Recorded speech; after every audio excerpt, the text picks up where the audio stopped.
Olá, seja bem-vinda, seja bem-vindo a mais uma aula de vinho em formato de podcast. Eu sou o professor Marcelo Vargas, nós vamos rodar a vinheta e já vamos para o conteúdo.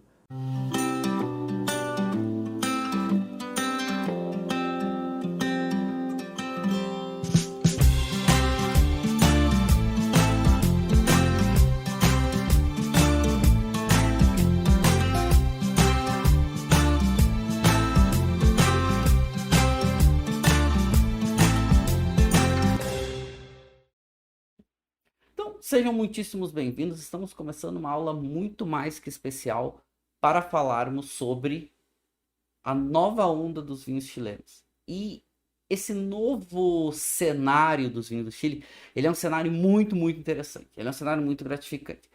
Eu me recordo que há uns 3, 4 anos atrás, mais ou menos, eu tive no Chile e tive uma aula dentro da Wines of Chile. Wines of Chile é a entidade que promove, divulga e ajuda a desenvolver os vinhos no Chile como um todo, mas principalmente para mercado externo. E isso foi lá em Santiago, na sede da Wines of Chile, e me recordo muito bem deles falando na época sobre essa tendência que vinha caminhando e se desenvolvendo nos vinhos chilenos. Recordo muito bem. E hoje eu posso dizer para vocês que o que era uma tendência hoje é muito mais uma realidade. Já é muito mais um contexto real e cotidiano que está acontecendo no nosso país vizinho. Lembrando que o Chile tem uma economia bem interessante quando a gente fala de América do Sul. É um país um pouco mais organizado, socialmente um pouquinho mais desenvolvido e passa também, claro, como todos os países aqui da América do Sul, por instabilidades, mas ele tem uma constância um pouquinho maior. E essa constância ajuda, por exemplo, a desenvolver e principalmente divulgar o vinho chileno pelo mundo afora e alguns países em especial, como é o caso do Brasil, que é um dos principais consumidores dos vinhos chilenos. Um dos principais, certo? Um dos. Porque, né, o Chile tem vários aí países importantes de consumo, como Estados Unidos, como Japão, né, como Inglaterra, enfim. E o Brasil está entre eles, entre os principais mercados dos vinhos chilenos. Mas quando a gente fala de Chile, a gente tem que entender que estamos falando de um dos principais países produtores de vinhos do mundo e que tem uma referência em vinhos de alta qualidade. Então, não só é um país com volume muito grande, um dos principais países em volume, mas também um dos principais países em destaque, em qualidade. E muita gente confunde quando a gente fala assim, o Chile tem uma variedade emblemática. E a variedade emblemática do Chile não é Carmenère, como muita gente pensa. A variedade emblemática, na verdade, o Chile, ele tem algumas variedades emblemáticas. Mas a gente pode destacar uma que é inclusive a uva mais plantada do Chile, é com certeza Cabernet Sauvignon. E Cabernet Sauvignon faz os principais vinhos chilenos ou está no corte dos principais vinhos desse país. Porque os produtos de maior relevância e destaque são, hoje no Chile, vinhos tintos à base de corte, de blend, mistura de variedades tintas. Dentre elas, se destacando as famosas variedades de Bordeaux, que fazem o famoso corte bordalês. Mas a principal variedade do corte bordalês e também a principal variedade chilena é Cabernet Sauvignon. Cabernet Sauvignon é a principal variedade do Chile hoje e está presente nos principais vinhos. E claro, inclusive alguns varietais bem interessantes, né? Como eu poderia destacar tranquilamente, né, a Vina Santa Rita. Vina Santa Rita é simplesmente espetacular, incrível, incrível mesmo, né? Tem esse vinho chamado Casa Real, que é impressionante, impressionante a qualidade, a complexidade, a entrega. Mas, de modo geral, o Cabernet Sauvignon acaba entrando também em muitos outros produtos, principalmente esses grandes vinhos tintos chilenos. Mas aí podemos pensar que os grandes produtores do Chile como um todo acaba tendo a Cabernet Sauvignon como a sua variedade emblemática, porque ela é a uva mais destacada do Chile. Mas quando a gente fala desse novo cenário do vinho chileno, e Cabernet Sauvignon já é destaque no Chile, principalmente aí de alta qualidade, de classe internacional, desde os anos 90. Então, desde os anos 90, o Chile já tem um destaque muito grande para essa uva. Mas, falando de, por exemplo, novos vinhos do Chile, eu quero destacar, por exemplo, esse que para mim é o melhor vinho chileno que eu provei até hoje. E isso mostra um pouco desse novo cenário do vinho do Chile. O Projeto Aristos é um projeto muito legal. É um projeto que pega vinhedos de maior altitude, com solos pobres e de excelente drenagem, de 3 grandes personagens do mundo dos vinhos, que se juntaram para fazer vinhos icônicos. Os melhores vinhos do Chile hoje, para mim, são desses caras. Só que é um projeto pequeno, autoral, é um projeto que é relativamente uma nova realidade dos vinhos do Chile. E aqui eu ainda não entrei no que é realmente novo, porque aqui ainda estou falando, por exemplo, do Duque. Aristos tem 3 vinhos, né? Tem o Duque, que é o Cabernet Sauvignon, tem a Duquesa, que é Chardonnay, e tem o Baron, que é um cortezinho tinto também, bem interessante, são todos vinhos de alta qualidade, e são vinhos caros. E esses 3 personagens aqui, né, Pedro Parra, François Mazzocchi e o Jean-Michel Gerbelair, eles se juntaram para fazer vinhos icônicos. Icônicos. Eles não têm nem vinícola, aliás, eles têm, né? Então, por exemplo, Jean-Michel Gerbelair é o proprietário de um dos domains hoje mais importantes da Borgonha. Domaines Gerbelair, que é impressionantemente lá em Vosges-Romanée, né? São os vinhos mais caros do mundo hoje. E ele se juntou com esses caras, né? O Pedro Parra, é um grande especialista em terroir, e o François Mazzocchi, que é outro grande enólogo chileno, e criaram o Projeto Aristos. E o Projeto Aristos já é um pouco desse novo perfil que eu quero contar para vocês. Eu vou passar por vários tópicos. Esses tópicos vão estar trazendo um pouco do que era o cenário do Chile, o que é, na verdade, também o que é, né? O que era, o que é e o que está vindo. E Aristos é um projeto que mostra um pouco dessa nova realidade. Ele é um Cabernet Sauvignon, mas um Cabernet Sauvignon muito, muito, muito mais fresco. Com frescor, com um bom volume de boca, um caráter de uma fruta mais fresca e com uma acidez mais destacada. Que não era o mais convencional do Chile até alguns anos atrás. De modo geral, esses vinhos tintos mais relevantes do Chile, eles são vinhos muito potentes, tânicos, concentrados, né? São vinhos pesadões, né? Então aqui já mostra um pouco essa predisposição do Chile a coisas novas, a coisas diferentes, a mudanças, a processos diferentes de elaboração de vinhos. Então anotem esse nome, isso é uma dica preciosa para vocês, Projeto Aristos. Quem traz para o Brasil, quem importa, é a Mistral importadora. Esses vinhos são vinhos mais caros, mas quando tiver promoção na Mistral, conseguirem comprar, ou quando forem no Chile, esses vinhos, Aristos é difícil de encontrar até no Chile, tá? Bem difícil. Mas se vocês conseguirem comprar lá, comprem, porque realmente são vinhos muito destacados e vocês vão conseguir comparar Cabernet Sauvignon da velha escola com esse Cabernet Sauvignon dessa nova escola. E não é que Aristos seja levinho, tá? É um vinho potente, é um vinho intenso, mas muito mais fresco do que a gente está acostumado com o Chile. Mas para a gente entrar nesse novo cenário, eu usei ali a Cabernet Sauvignon só como um exemplo, né? Para começarmos o nosso conteúdo de hoje. Vamos situar um pouquinho o que é o Chile. Eu falei que o Chile é um dos maiores produtores de vinhos do mundo. E ele ocupa hoje a 6ª posição.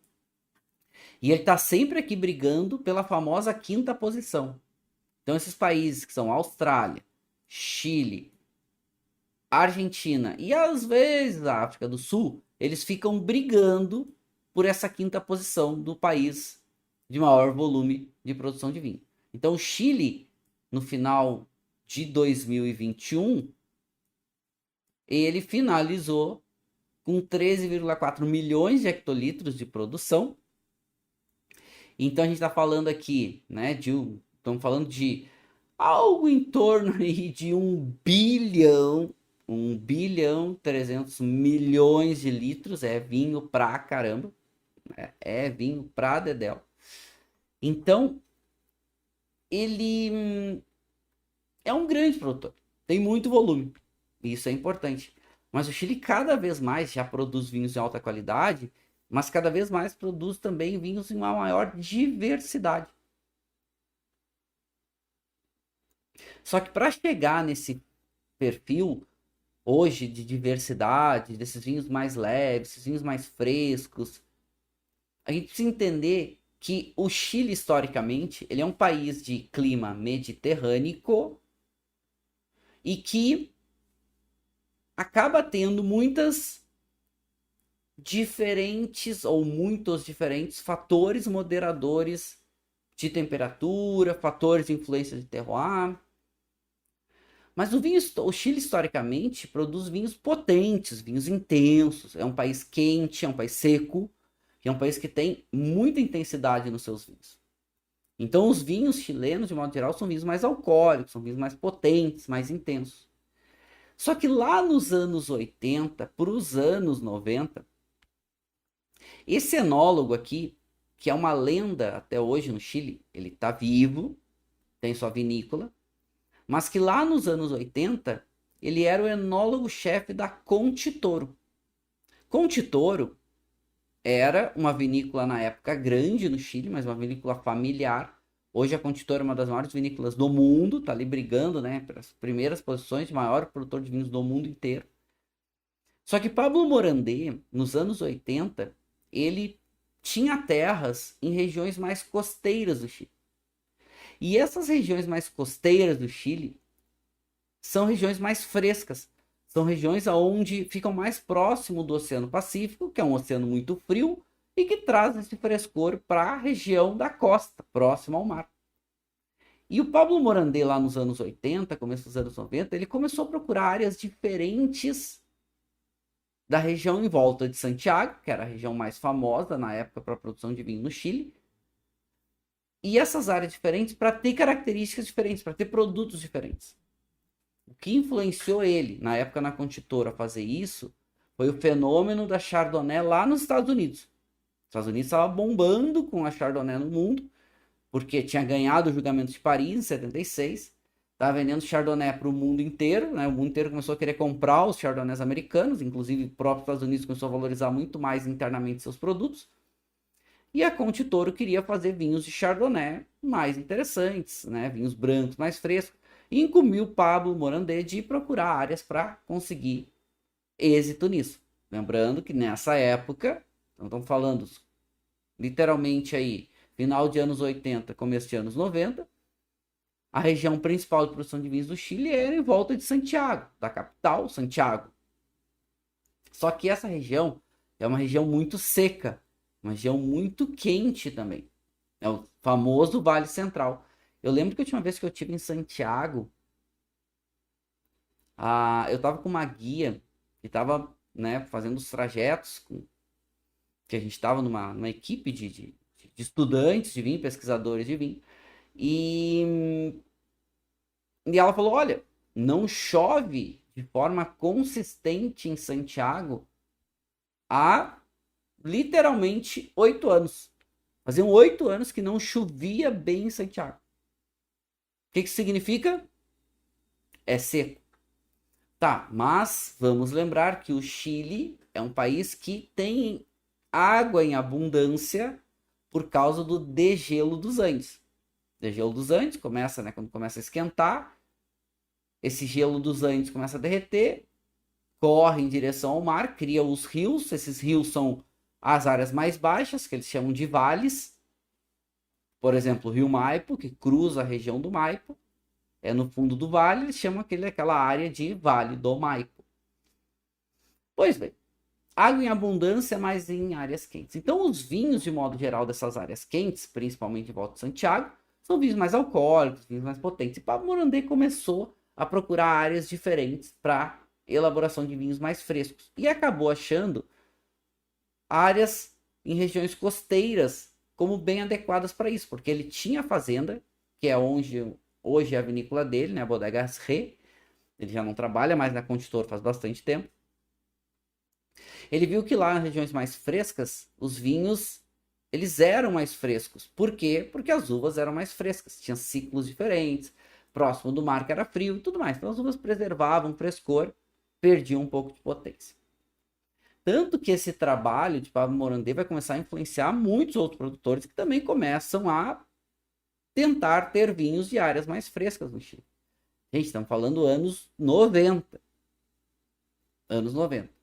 Tanto que essas áreas mais frescas do Chile elas vão ser tão importantes que lá em 2011 o Chile faz uma nova classificação complementar dos vinhos chilenos de acordo com a macroinfluência geográfica. E eles consideram 3 grandes áreas de macroinfluência. Então, o que eles chamam de região costa, região costeira, vocês veem aqui no mapa, vocês veem no mapa marcado em azulzinho. Então, são regiões como o Vale de Limari, né, Casablanca e San Antônio. Casablanca foi a área, né, onde Pablo Morandé descobriu que conseguia fazer vinhos bem mais frescos, está bem mais próximo do mar, né? A gente vai ter áreas aqui em Colchagua, a gente vai ter áreas aqui em Tata, a gente vai ter então várias regiões costeiras. Essas regiões costeiras, por estar mais próximo do mar, faz com que, de modo geral, as uvas fiquem com uma acidez mais destacada e um caráter de uvas e aromas mais frescos. Ou seja, a uva fica mais fresca, maior acidez e aromas mais frescos também. E esses aromas frutados como um todo, florais e tudo mais. Então fica um vinho muito interessante, muito, normalmente primário, e esse primário muito mais fresco. Por quê? Porque o Oceano Pacífico é um oceano frio e ele traz frescor para o continente. E também depois, né? Depois não, porque essa classificação ela saiu junta com outras 2 macro-áreas, as chamadas entre cordilheiras, são as áreas centrais aqui de elaboração de vinhos. Por que entre cordilheiras? Porque fica entre 2 cordilheiras. Ao leste, Cordilheira dos Andes, e ao oeste, a chamada Cordilheira da Costa. Então, esse grande vale, inclusive o principal deles, chamado Vale Central, é quente e é muito abafado. Então, aqui as uvas ganham peso, ganham corpo, ganham álcool e caráter de sobrematuração de modo geral. E depois outra área que é o sopé dos Andes. Ou seja, quando começa a subir a cordilheira, a gente tem vinhedos aí que vão até certa determinada altitude. Então estamos hoje falando de Chile passando dos 1.000 metros. Lembrando que a Cordilheira dos Andes passa dos 6.000 metros. Então lá não tem vinhedo porque 6.000 metros é neve eterna, não tem nem o que fazer. Mas ali até os 1.000 e alguma coisinha, consegue ainda implementação de vinhedos em algumas áreas mais adequadas. E aqui que acontece nessas áreas? São áreas de grande amplitude térmica, são áreas que, apesar de secas de modo geral, recebem também um frio que vem da Cordilheira dos Andes, que é fria, é um vento frio que é mais pesado e ele desce em direção aos vinhedos, e vai fazer vinhos de modo geral com muito sabor, com uma persistência muito grande e uma estrutura muito interessante em boca. Então, vinhos potentes, vinhos intensos, mas com preservação de frescor também. Não tão fresco quanto a costa, mas fazendo vinhos bem, bem interessantes. Então, essas 3 macro-influências, elas inclusive podem, desde 2011, serem citadas nos rótulos dos vinhos do Chile. Elas não são tão citadas, mas o que isso significa? Que o Chile já estava há muito tempo preocupado sobre esse novo perfil de vinhos. Porque se ele está dizendo, olha, esse vinhedo vem da região costeira, isso significa que, olha, esses vinhos tendem a ser mais frescos. Ah, esse vinho vem de Entre Cordilheiras. Ah, esse vinho tende a ter um pouco mais de álcool, um pouco mais de corpo. Já era uma forma de comunicar isso para os consumidores. Você quer deixar isso claro. Olha aqui o que você está tomando, da onde vem essa uva e provavelmente algumas possíveis características que os vinhos estão expressando. Ou vão expressar de acordo, né, com o local de origem dessa uva. E isso foi muito positivo, apesar dos produtores, de modo geral, não usar o termo que eles podem usar, né? Costa, Entre Cordilheiras e Andes. Mas eles usam o nome dos vales, das regiões. Então, por exemplo, Casablanca. Ah, Casablanca é uma região costeira que faz, e aliás, muito famosa no Chile, fazer vinhos muito frescos, vinhos com muita influência aqui do Oceano Pacífico, vinhos com acidez super destacada e um caráter de uma fruta mais fresca, uma fruta mais cítrica ou fruta vermelha mais fresca. Pois bem, isso é um processo de mudança que o Chile vem passando.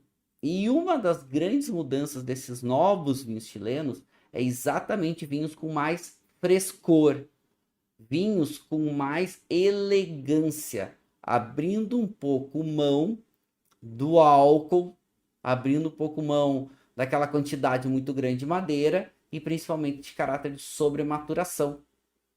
A uva amadurece mais, ela além de concentrar mais açúcar, perder um pouco mais de acidez, ela fica com aqueles aromas de fruta passa, de ameixa passa, uva seca, aqueles aromas, né, às vezes de marmelada, às vezes de marmelo, às vezes também um aroma mais puxado para, né, aquele puxa-puxa, aquele, né, melaço, enfim, são caracteres de sobrematuração, né, frigo seco. Então, hoje, o cenário dos vinhos do Chile é procurar fazer vinhos mais frescos, vinhos mais fáceis de serem consumidos, mas com uma qualidade alta e com bastante sabor. Fácil? Fácil não é. Um outro fenômeno bem interessante, até para a gente chegar em alguns fenômenos mais específicos, por exemplo, variedades de uvas e estilo de vinho, desse novo Chile, é saber que o Chile não passa, não para de continuar evoluindo na parte de enoturismo, na experiência dos visitantes terem uma estrutura para conhecer os projetos vitivinícolas. Então eu trouxe aqui um exemplo, né, da Casa Vale Vinhamar. A Vale Vinhamar é uma vinícola que fica em Casablanca. Olha que estrutura lindíssima eles têm aqui. Olha os vinhedos, olha a área, olha a propriedade. Então isso aqui numa área que é Casablanca, uma área relativamente nova. Então olha que estrutura bonita. Recomendo vocês conhecerem quando puderem. Tem que agendar, né? A Vinhamar, Vale Vinhamar, ela é uma vinícola legal, assim, ela já tem um tempo, mas ela é relativamente nova no sentido, principalmente no turismo e tudo mais. Então vale muito a pena conhecer. E essa vantagem do novo enoturismo no Chile já é muito mais adequado e com muitas mais possibilidades do que era antigamente. Antes era ruim visitar o Chile, não tinha muita estrutura, não tinha muitos lugares adequados. Agora não, agora tem muito mais estrutura e isso é muito legal. E inclusive esse novo enoturismo do Chile também mostra uma mudança super interessante no perfil dos vinhos. Então o Chile, ele sai um pouquinho desses vinhos de corte bordalês, que ainda é a maioria, e começa a buscar vinhos com mais frescor. E se vocês olharem esse gráfico, que ele é um gráfico bem importante, comparando os vinhedos em 2016 versus quem eram os vinhedos em 2000, então 2000 é a barra azul, 2016 a barra vermelha. Percebam que Cabernet Sauvignon perde um pouco de espaço, a Merlot perde um pouco de espaço, e quem ganha espaço? Chardonnay branco, Sauvignon Blanc branco. A gente vai falar da Carmenère daqui a pouco, ela é um caso à parte, vamos entender isso. Mas, ou seja, das principais uvas de volume do Chile, Percebam que as tintas do corte bordalês, como Cabernet Sauvignon e Merlot, perdem espaço e as brancas, como Chardonnay e Sauvignon Blanc, ganham espaço. Isso já mostra essa mudança que vem acontecendo nos vinhos chilenos há algum tempo. O processo de mudança é lento e contínuo. E mais do que isso, uma das coisas que nós vamos falar daqui a pouquinho é dessa uva aqui chamada Listã Prieto, que o Chile vem fazendo um resgate bem importante e a gente vai falar daqui a pouquinho sobre isso.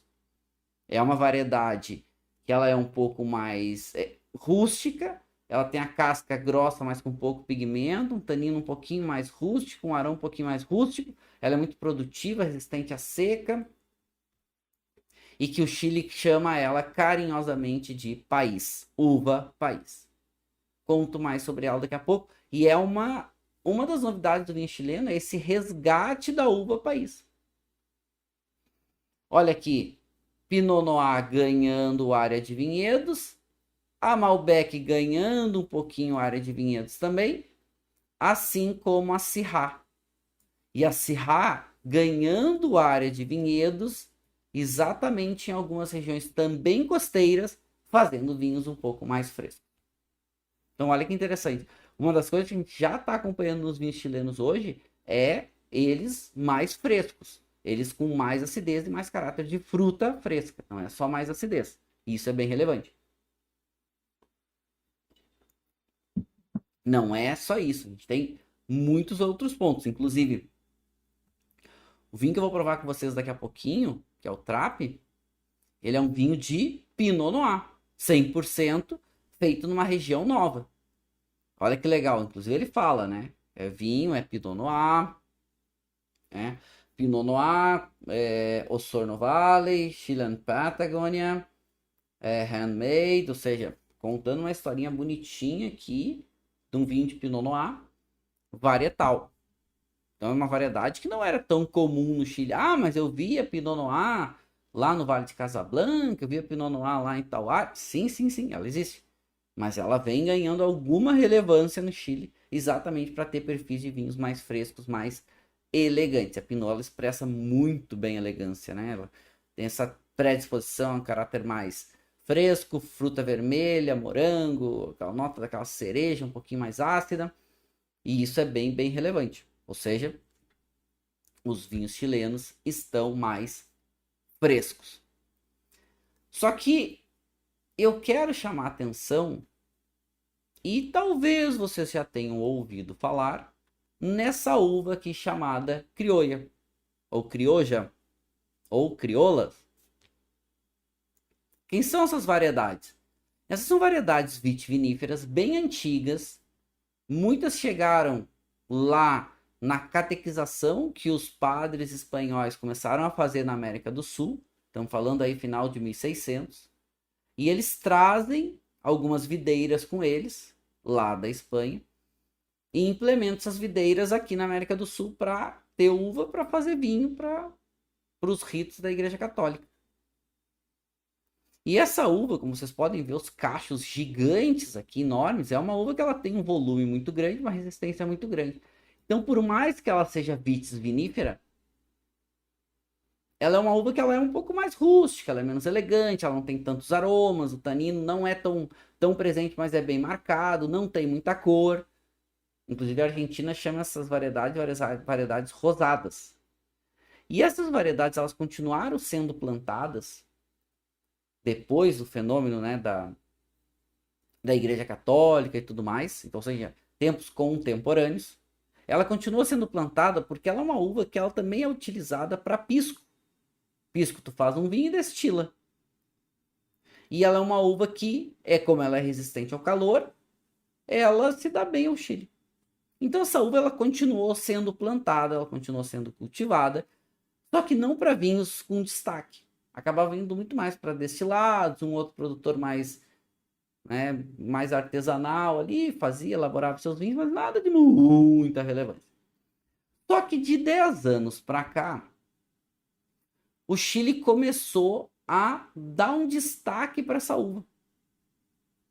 Começou a dar uma relevância para essa uva. E a principal né? E a principal uva, na verdade, são várias uvas que eles chamam de criojas, né? Mas a principal delas é a uva país, que a gente vai ter um produtor que virou muito famoso por causa do resgate dessa país mais de menor intervenção, né? Um vinho um pouco mais, uma pegada mais artesanal, que é o Cacique Maravilha.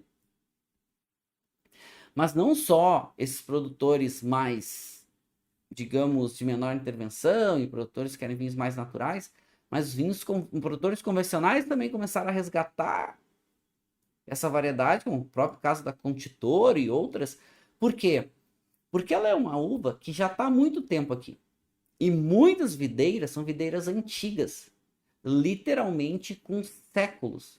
Tem videira aqui com 150, talvez até 200 anos.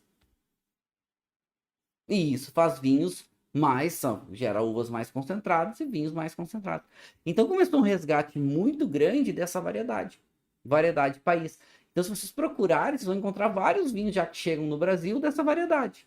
Então uma variedade de menor prestígio, esse aroma, ele tem uma textura em boca que não é muito pesada, mas é um pouquinho mais marcada, e esses aromas um pouquinho mais rústicos. E vinhos com pouca cor, pouca intensidade de cor.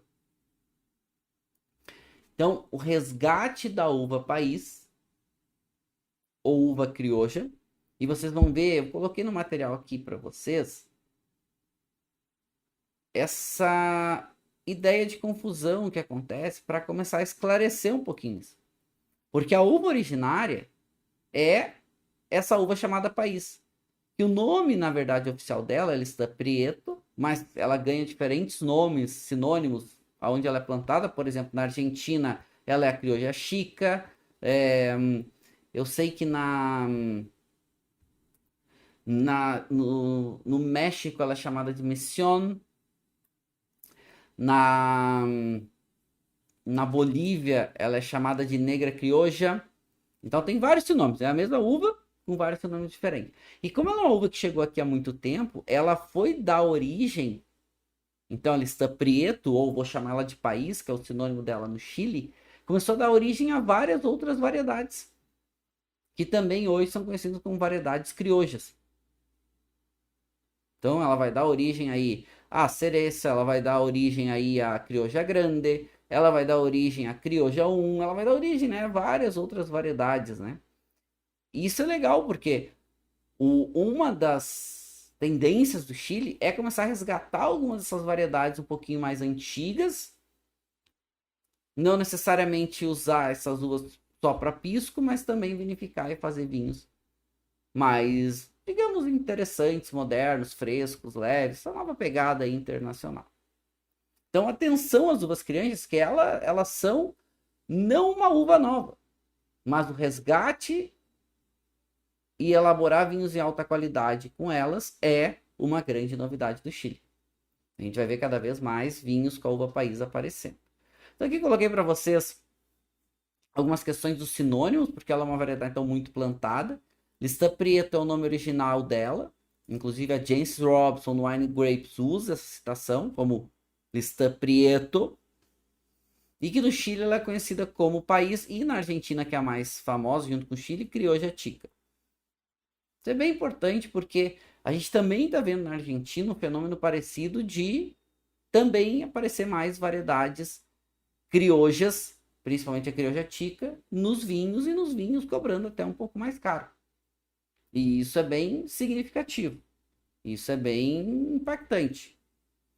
Bom, um outro comentário sobre essa questão da Lista Prieto é que esse produtor aqui chamado Cacique Maravilha, ele é um produtor bem purista, assim, bem deixar a videira expressar, o vinho, né, como um todo expressar, e ficou famoso por causa desse outro carinha aqui chamado, né, literalmente, né, do Guia Descorchados, que até gerou uma certa polêmica e tudo mais, né, e eu vou contar uma coisa para vocês que eu entendo o Guia Descorchados como um guia interessante, né? A polêmica foi porque o Guia Descorchados não estava classificando vinho brasileiro e etc. Bom, enfim. Mas o que acontece? É que o Guia Descorchados, ele é um guia importante. Ele é o principal guia de vinhos da América do Sul, como um todo, né? E o Guia Descorchados, em certo tempo, e aí vamos pegar aí desde 2015, até um pouquinho antes ali, 14, 13, o Guia Descorchados começou a citar muitos desses vinhos feitos com a variedade país. O que acontecia com a país? Ela era praticamente utilizada para fazer pisco, destilar. Alguns produtores começaram a achar vinhas velhas, começaram a vinificar e o vinho começou a se mostrar um pouquinho mais interessante. E aí começou, né, a ganhar um pouco mais de impacto.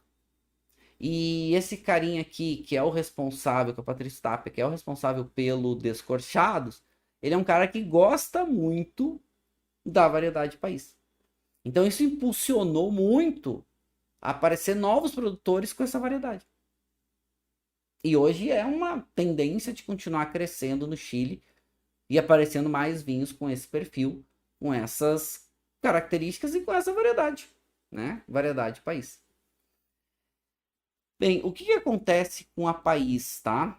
É que ela é muito produtiva, ou seja, precisa ter um controle de videira muito grande. Ela é muito vigorosa, ou seja, também precisa ter um controle de folhagem muito grande, ou seja, precisa bastante manutenção em videira. Ela tem uma resistência seca muito grande, e a gente sabe que o Chile, de modo geral, é um país seco, muito utilizada para destilados. Ela tem a casca, não é tão grossa, mas eu poderia dizer, né, que a casca dela tem até um pouquinho mais de espessura, mas tem pouquíssima pigmentação. E o tanino, a pouca quantidade que tem também, ele é um pouquinho mais rústicozinho, um pouquinho mais marcado. E a grande onda hoje da uva país, ou lista preta, né, lembrando que são sinônimos, é o resgate em vinhas velhas. Então esse resgate em vinhas velhas, ele é um resgate super importante, né? Ele é um resgate bem significativo, porque vinhas velhas a gente sabe que elabora, né, ou gera uvas um pouquinho mais concentradas. Então, mais aí uma novidade dos vinhos chilenos, resgate da uva país. Então, provem de bons produtores que vocês podem ter boas experiências aí. Tem vários produtores que já têm a uva país, vou mostrar para vocês a Contitoro, a gente já tem Miguel Torres, a gente tem produtores grandes aí que tem vinhos com essa variedade, tá? Vale a pena provar. Uma outra coisa que eu chamo a atenção para vocês, desses novos vinhos do Chile, são essas novas áreas do Chile. E aí eu poderia começar citando para vocês os extremos do Chile. Por que os extremos? Porque os extremos são relativamente novidades. Vou pegar esse mapa aqui e vou olhar que o Chile, de modo geral, começa a sua produção de vinhos em volta de Santiago, que é a capital chilena. Com o passar do tempo, falei para vocês, né? Pablo Morandé foi achar vinhedos, implementar vinhedos e testar vinhedos lá na região de Casablanca, região costeira, mais fria, começou a achar e desenvolver vinhos mais frescos. Achar não é o termo correto, né? Começou a elaborar vinhos mais frescos. Pois bem, e isso fez com que o Chile, de modo geral, começasse a crescer os seus vinhedos, indo em direção ao norte e indo em direção ao sul. Só que hoje, esses vinhedos já foram tão ao sul e tão ao norte, que já tem no extremo norte do Chile, lá no deserto de Atacama, que é o deserto mais árido do mundo, chove algo em torno de 70 milímetros por ano, e mais no inverno, de 70 milímetros, quando pinga, literalmente. E já tem vinhedos e projetos interessantes no deserto Atacama para vinho fino. No deserto Atacama já era plantado há um certo tempo, vamos chamar assim, variedades de uvas, principalmente Moscatel, Moscatel de Alexandria e outras para pisco, inclusive também um pouco da uva país, mas sempre para destilados, pisco principalmente. Aí, com o passar do tempo, alguns produtores começaram a ver, olha, dá para implementar variedades finas aqui e ver o que que acontece. Porque eu acho que vai vir bem. Só que não é qualquer variedade, não é qualquer lugar.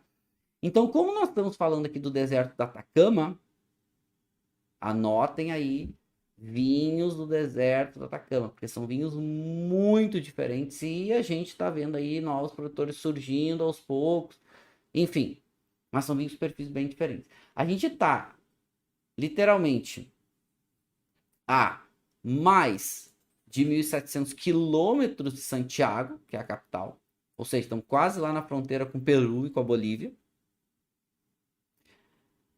Como nós estamos mais no norte, no deserto, a gente precisa de fatores moderadores de temperatura para conseguir ter uvas de alta qualidade para vinho fino. E aí eu chamo a atenção para a região de São Pedro de Atacama, onde os vinhedos passam de 2.000 metros de altitude. No deserto, de modo geral, as noites são frias, os dias são bem quentes e ensolarados. Mas, tendo altitude ou estando próximo ao mar, consegue a moderação adequada para uvas de alta qualidade, para vinhos de alta qualidade. Então, essas duas áreas, o Vale de Copiapó e o Vale de Huasco, são áreas no deserto da Atacama que estão se destacando por ter vinhos interessantes com uma qualidade bem alta. E um perfil muito peculiar. São vinhos muito salinos, são vinhos com muito peso, são vinhos com longa persistência de sabor. E ainda mantendo uma certa acidez que traz um certo frescor para o vinho. Só que é extremamente difícil. Se a gente olhar aqui, esse é o projeto da Ventisqueira, eu gosto muito dessa foto, que é o projeto Tara. Tara da Ventisqueira. A Ventisqueira começou a tentar elaborar vinhos em terroirs difíceis e inóspitos do Chile e conseguiu fazer isso no deserto do Atacama. Então, aqui vocês estão vendo, olha como é árido. Então, eles pegam e eles fazem eles retêm a água, eles tratam essa água para dessalinizar, porque a água ela é muito salgada, e eles usam por irrigação para criar esses oásis para ter uvas de alta qualidade. Então, o projeto Tara é um projeto da Ventisqueira, chega no Brasil, só que são poucas garrafas, então é até meio difícil de comprar, né, tem que ficar atento quando tem, é um vinho um pouquinho mais caro. Eles têm Chardonnay, eles têm Syrah, e eles têm até Pinot Noir aqui, que é o mais difícil de sair, e interessantes. Chardonnay, na minha opinião, é o vinho mais destacado deles aqui. Não é um único produtor, tem vários outros produtores também, né? Projeto Ilu e outros projetos de vinhos finos aqui no deserto de Atacama em alta qualidade. Então, anotem aí mais uma dica de novidade dos vinhos chilenos, vinhos do deserto do Atacama. Muito sabor e muito salinos. Isso é bem, bem interessante. Mais um novo perfil de vinho chileno. E aí eu quero chamar a atenção para essa variedade chamada Carmenère. Ah, Marcelo, mas Carmenère produz no Chile há muito tempo, é verdade. Carmenère é uma uva que é muito difícil, é verdade. Mas é uma uva relevante para o Chile. E também é verdade. O que está acontecendo hoje com a Carmenère? Carmenère é uma uva tinta, de ciclo muito tardio, vindima muito tardia, casca grossa e que é difícil de amadurecer. Ela tem muitas notas herbáceas presentes. Carmenère é uma uva que tem esse perfil herbáceo muito, muito evidente. Não é fácil lidar com ela. Uva difícil, não amadurece bem, raramente, precisa achar lugares muito específicos. E o Chile lida com a Carmenère há bastante tempo. E o que acontece, de modo geral? A Carmener ela foi redescoberta no Chile metade dos anos 90, 1994, pelo Burchicot. Burchicot é um pelógrafo famoso de Montpellier, que estava no Chile, e viu lá uma variedade que eles chamavam de Merlot Noir, que na verdade não era Merlot, não era uma variação, nenhum clone de Merlot, era Carmener. Então eles começam a separar a Carmener, e essa é uma uva que praticamente não era mais plantada no mundo. Ela é uma uva que é lá da região de Bordeaux, inclusive ela faz parte do corte bordalês. Só que o Bordeaux acabou abrindo mão da Carmener, porque é uma uva muito difícil, muito ciclo muito tardio, ela tem dificuldade de perder as notas herbáceas. E o Chile, quando reencontrou essa variedade, começou a produzir. Para quê? Para levantar uma bandeira e dizer que tinha uma uva emblemática chilena. Seria a Carmener. A Carmener era uma uva muito difícil, era muito complicado. Os produtores faziam, de qualquer jeito, só para ter. E começou a sair aquele monte de Carmener ruim para dedéu do Chile.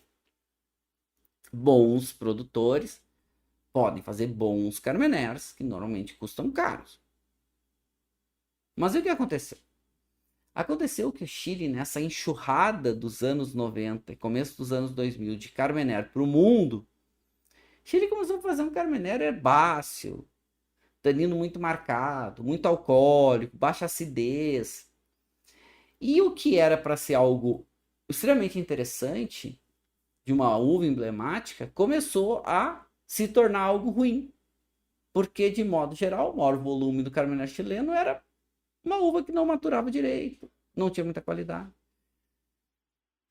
Então o Chile demorou muitos e muitos anos para conseguir começar a acertar a mão com a Carmener. Em que sentido? Ter um tratamento para ela mais adequado. O que era um tratamento mais adequado? Dar atenção para a Carmener, para ela fazer vinhos interessantes. E aqui eu trago uma novidade, que não é a uva, porque a uva já está aqui há bastante tempo, mas é o novo perfil de Carmener que o Chile finalmente começa a acertar a mão.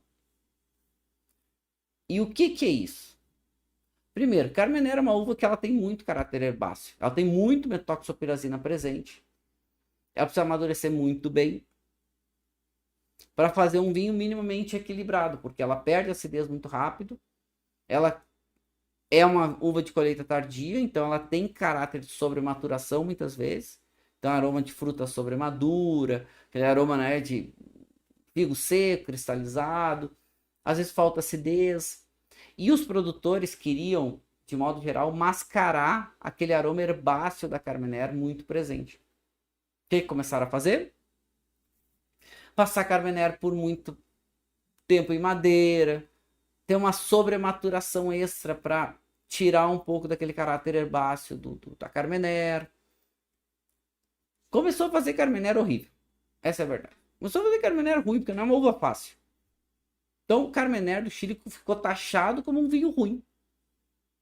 Ah tá, mas tinha aqui o Carmener lá do Carmim de Pelmo, da Conde Sim, mas custa R$1.000 uma garrafa. Hoje mais, 1.300. Macai de Razoles. Ok. Não é essa a questão. A questão é que o Chile hoje está passando por um novo momento da Carmener, onde entendeu que o caráter herbáceo é presente, então vamos lidar com ele o melhor possível. Vamos tentar fazer vinhos mais frescos, não com sobrematuração, não com excesso de álcool, para fazer vinhos mais interessantes, mais equilibrados. Então essa é a nova onda da Carmener no Chile, e tem melhorado bastante. Eu até trouxe aqui 2 Carmeners para vocês que tem preços bem interessantes. São Carmeners que são elaborados pelo Pascal Marty. Pascal Marty era o enólogo, foi o enólogo que implementou o projeto do Alma Viva no Chile. Ele é um enólogo francês famosíssimo, inclusive foi enólogo do Mouton Rothschild, o Premier Grand Cru lá de Bordeaux.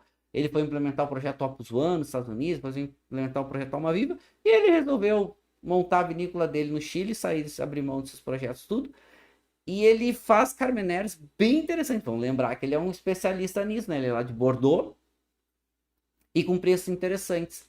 Vocês conseguem encontrar aqui no Brasil o Ilaia que é um vinho de linha reserva, e o Pirca, que é a linha Gran Reserva dele, de qualidades bem interessantes, com preços bem interessantes, entregando bons Carmeners nessa nova linguagem, buscando ter a fruta preta, mais fresca, manter um pouquinho mais de acidez, ter um pouquinho menos de álcool, o caráter herbáceo presente, mais controlado, e fazendo vinhos mais equilibrados. Então anotem aí também mais um perfil do novo vinho chileno. Carmeners mais equilibrados, com maior qualidade, entendendo e sabendo lidar com as peculiaridades da variedade. Se ela tem caráter herbáceo, vamos tentar lidar o melhor possível com esse caráter herbáceo. Nada errado com isso. Tem quem goste, tem quem não goste. Tem que fazer vinho bom. Diferente da uva, tem que fazer bons vinhos. Avançando um pouco mais, eu quero chamar a atenção para o outro extremo do Chile.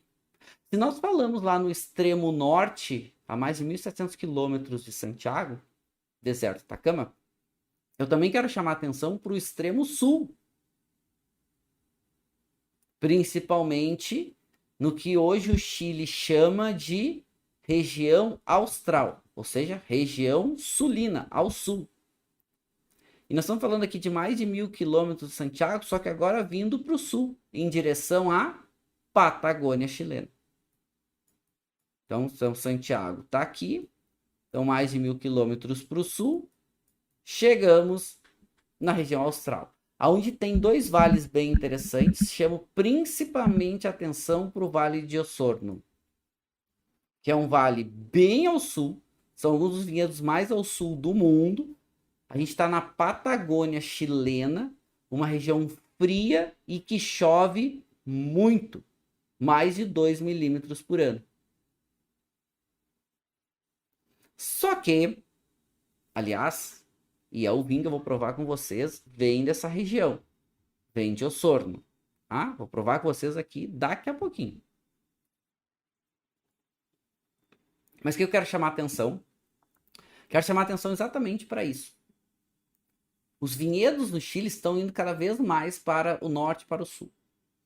O norte, mais quente, deserto do Atacama, precisa de fatores moderadores. Aqui no sul, é o contrário, é bem mais frio. E também precisa de fatores moderadores, não por causa do calor e da seca, mas precisa de fatores moderadores por causa do frio em excesso e a quantidade de chuva. Olha que interessante. A gente provar um vinho de Osorno, gente, é uma coisa simplesmente incrível. Patagônia. E como é que eles conseguem fazer esses vinhos aqui? Bom, aí tem várias questões. Primeiro, é um solo vulcânico, ele tem pedras vulcânicas, junto com solo um pouco mais argiloso, e até algum solo de aluvial. Solo aluvial, aquele solo de leito de rio.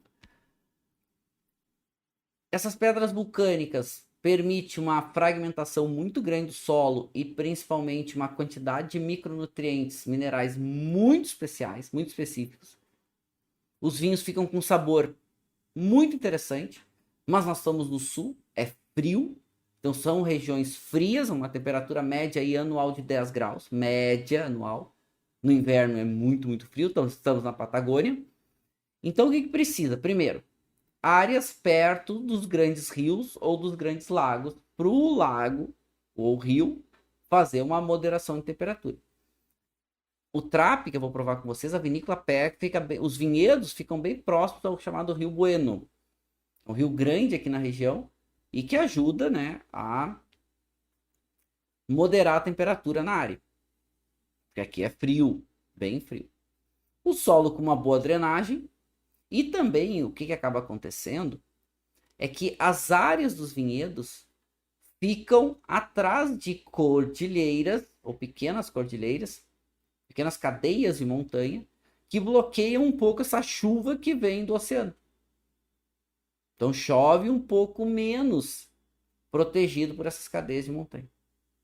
Então eles implementam os vinhedos ali nessas áreas para facilitar o processo e conseguir ter uma maturação adequada. Mas se o que consegue amadurecer bem ali? Uvas de ciclos mais curtos, precoces, como a Pinot Noir, como a Chardonnay, como a Pinot Gris.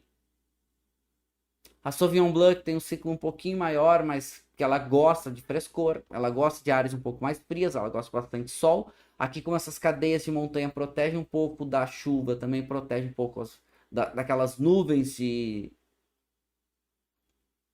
aquelas nuvens que bloqueariam o sol. Então a gente tem bastante insolação aqui na área. Então consegue amadurecer muito bem essas variedades. Então, prestem atenção ao Vale de Osorno, porque é o novo oásis do vinho chileno. E já esses vinhos estão chegando no Brasil, como é o caso da Trapp.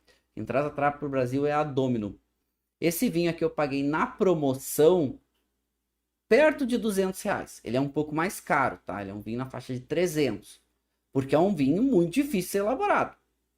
Só que ele fica com uma nota também bastante mineral, só que não é um mineral tão salino, é um mineral um pouco mais tartárico, é um mineral um pouco mais, né, lembra um pouco de carbonato de cálcio, né, um pouco mais de tartarato, diferente lá do deserto do Atacama, que era um mineral muito mais salino, né, muito mais salgado. Aqui não, aqui é um pouco mais tartárico. E é super interessante porque são vinhos frescos, com muito sabor, com muito perfil de fruta muito evidente, perfil de fruta, perfil primário. Bom, esse produtor, ele é um produtor que ele é de pouca intervenção. Ele é um produtor que é fermentação espontânea, não faz filtragem nos seus vinhos. Gosta que o vinho se expresse bem aí naturalmente.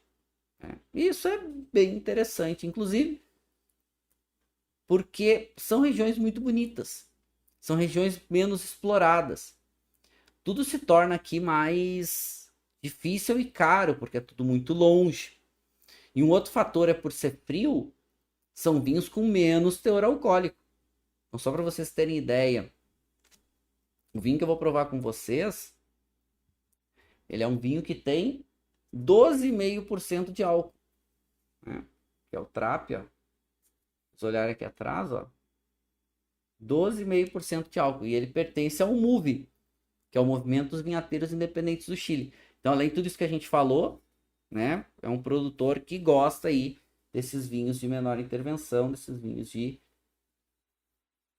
digamos, se expressar um pouco mais naturalmente. Olha aqui, ó, o Osorno Valley, ó, que legal aqui, ó.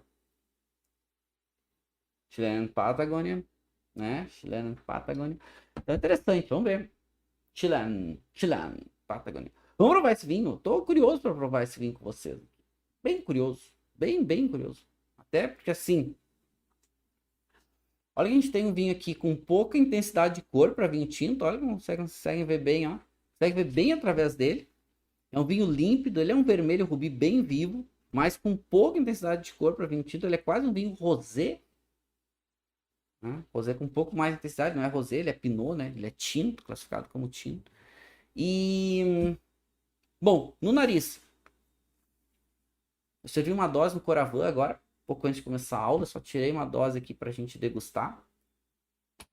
E deixa eu ver se dá pra ver aqui na garrafa, ó, dá pra ver, ó. Tirei no Coravã, porque eu vou guardar essa garrafa pra fazer mais alguns testes com esse vinho, né? Deixa ele evoluir um pouquinho mais. Safra 2018. E no nariz, nossa, ele tem um caráter de erva seca. Ele tem um toquezinho floral seco, delicado. Ele tem um toquezinho de... até um toquezinho meio de raiz, assim, delicado também.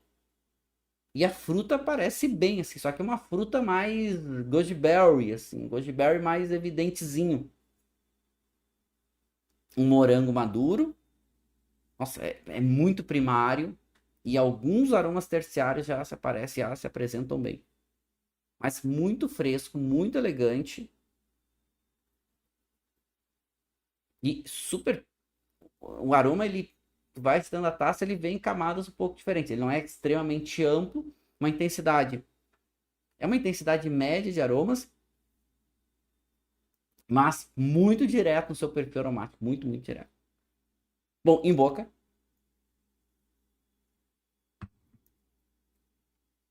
Hum.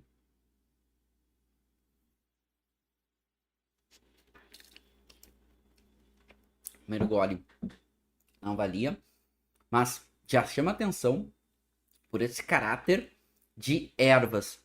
Muita erva. Ele lembra muito essa questão de endro.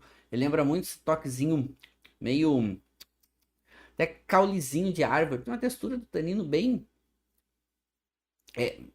pouco tanino, mas a textura um pouquinho mais evidente, né? Um pouquinho mais marcadinha. Deixa eu começar a avaliar toda essa parte gustativa. Hum.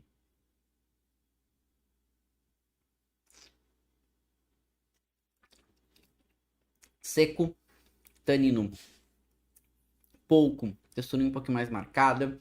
Álcool dele é um álcool médio. Corpo dele é um corpo médio menos.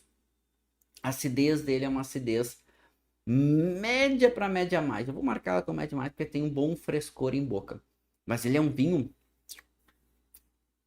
que em sabor ele é muito interessante. A persistência do sabor dele é uma persistência média mais. Perdura. Ele não é tão amplo em boca no sentido de sabores. Ele é de novo essa nota mais erva seca, essa nota endro, essa nota e um toquezinho meio de raiz, né? Aquela raiz quase como um gengibre seco, tem até picânciazinha, assim, lembra um pouquinho, né? Esse caráter aí, um pouquinho, e até um toquezinho um pouco mais especiado em boca, né? Quase, quase. Eu lembro um pouquinho de anis estrelado, mas muito delicado. E gostoso, gostoso o vinho. Ele é um vinho que ele é a gente percebe que ele vem de áreas mais frescas, por essa acidez, por esse caráter aromático fresco, esse álcool um pouco menos presente. E assim, até em nariz agora agitando, um toque floralzinho seco fica mais evidente, né? A gente falou ali no começo que tinha, agora agitando ele fica mais evidente.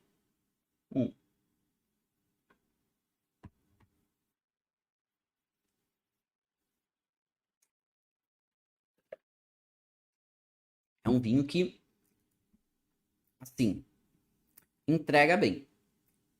É um vinho que é diferente. E em boca agora, a gente sente um pouco mais, até um toque um pouco mais salgadinho. Falei que não era. Aqui é um toque um pouco mais. Essa mineralidade um pouco mais puxada pro carbonato de cálcio, né? Mas esse aqui, ele é um pouco mais salgadinho, assim. Ele é um pouquinho mais salgado. E é gostoso essa nota salgadinha dela. Nível de qualidade desse vinho, ele é um bom vinho. Diferente para Pinot. E principalmente para Pinot chileno. Né? Então aqui a vinícola se chama Trapp. Eu paguei na faixa de R$ 200 em promoção na Domino. Às vezes eles fazem promoção, então trocando de safra, chegando de safra nova, enfim. Mas ele é um pouquinho mais caro o preço cheio, acho que é na faixa de R$ 300, se eu não estou enganado. Esse é um vinho que passa só em torno aí de 12, 14 meses em barrica usada, exatamente para não ter o caráter aromático, que a gente não sente praticamente o caráter secundário relacionado com madeira, né? A gente sente muito mais o caráter primário, já um caráter terciário. E um vinho com uma qualidade bem interessante, mas principalmente com um perfil bem interessante. Ele tem características diferentes aqui. E características bem interessantes. Gostei bastante, assim, de como ele se apresenta, como ele é. E legal, né? Por isso que a gente estuda para conseguir aprender aí mais essas novidades, tendências e tudo mais. Então, mais uma novidade para vocês dos vinhos chilenos. Anotem aí, região austral, Vale de Osorno. Osorno, extremo sul do Chile. Variedades destaque: Pinot Noir, Chardonnay, Sauvignon Blanc, Pinot Gris.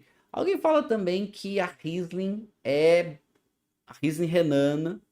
A Riesling Renano vem muito bem aqui nessa região.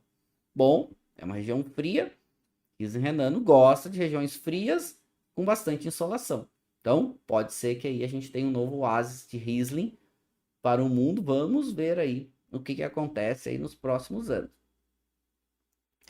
Bom, aqui é um resumo que eu coloquei para vocês para falar do Vale de Osorno. Dá para a gente ver bem, né, esses solos de origem vulcânica, muitos vulcões, chuva em volumes grandes, porém as áreas dos vinhedos procuram áreas protegidas dessa chuva, para que tenha um pouco menos de umidade, apesar da chuva ser distribuída bem durante o ano. Os vinhedos aqui eles começam a partir dos anos 2000. Os vinhedos de maior destaque hoje, como é o caso da Trap, foram implementados a partir de 2010. Então são vinhedos bem novos, são projetos novos.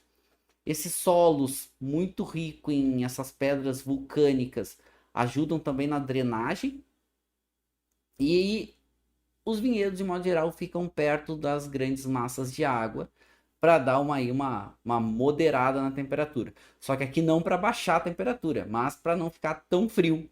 Porque a gente sabe que perto das grandes massas de água não é tão quente e não é tão frio, né? Faz uma moderação. E bem interessante. Gostei do vinho, gostei desse perfil mais salino. E eu deixei para degustar esse vinho, e eu escolhi ele exatamente para falar que os vinhos chilenos, de modo geral, estão ficando cada vez mais frescos.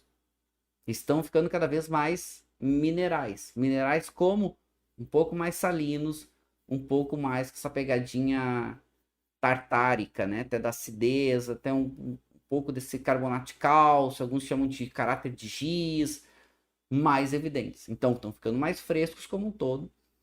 Essas regiões mais para o norte, extremo norte, como Atacama, extremo sul, como o Vale do Sorno, cada vez mais presentes, inclusive já chegando os vinhos no Brasil, como é o caso da Trap e outros produtores. E a Vinhos do Mundo trazia Vila Senhor, trazia um Pinot também aqui da Patagônia chilena, bem interessante. Né? Eles não estavam trazendo ultimamente, é pouco volume, muito pequeno e tudo mais, difícil de conseguir os vinhos. Mas muito mais do que isso, esses vinhos mais de climas frescos, com frescor nítido nos seus produtos, no produto final, no vinho final. E isso é extremamente relevante. Então, algumas dicas aí, principalmente, sobre esses novos vinhos chilenos. Então, passamos aqui um pouquinho pelo essas novas variedades, mas principalmente resgate de variedades como a uva país. Falamos um pouquinho do novo perfil da Carmener. Falamos um pouquinho, né, desses vinhos mais frescos, como é o caso, mesmo quando vinhos tintos, como o caso, né, de Cabernet Sauvignon, já um caráter mais fresco, Syrah de caráter mais fresco. Falamos um pouquinho, né, sobre essa nova identidade da Carmener, também mais fresca, respeitando suas características. Falamos um pouquinho de novas áreas, como é o caso do deserto Atacama, né, que nos vales lá, bem ao norte do Chile, assim como regiões mais ao sul, como o caso do Vale do Sorno, e essa valorização de variedades mais frescas, de ciclos mais curtos, favorecendo frescor, como o caso do Pinot Noir, como o caso de Chardonnay, como o caso da Syrah de clima fresco, como o caso da Sauvignon Blanc. Sauvignon Blanc já é a uva branca mais plantada de todo o Chile, e com caráteres bem diferentes e bem interessantes. E é por isso que a gente estuda.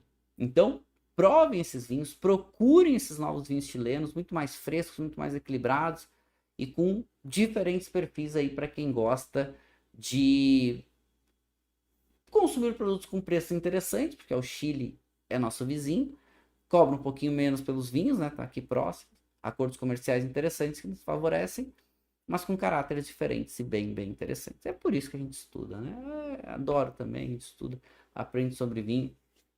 E aí a gente bebe melhor, certo? Então provem e desbravem esses novos vinhos chilenos com perfil muito mais fresco. Adorei nosso encontro.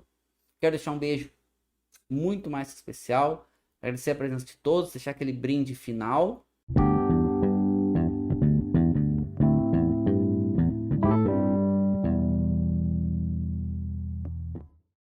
Você acabou de ouvir uma aula de vinhos do professor Marcelo Vargas, em formato de podcast. Para mais conteúdos, dicas e materiais sobre a bebida, acesse o site www.marcelovargas.org. Um forte abraço e até o próximo encontro.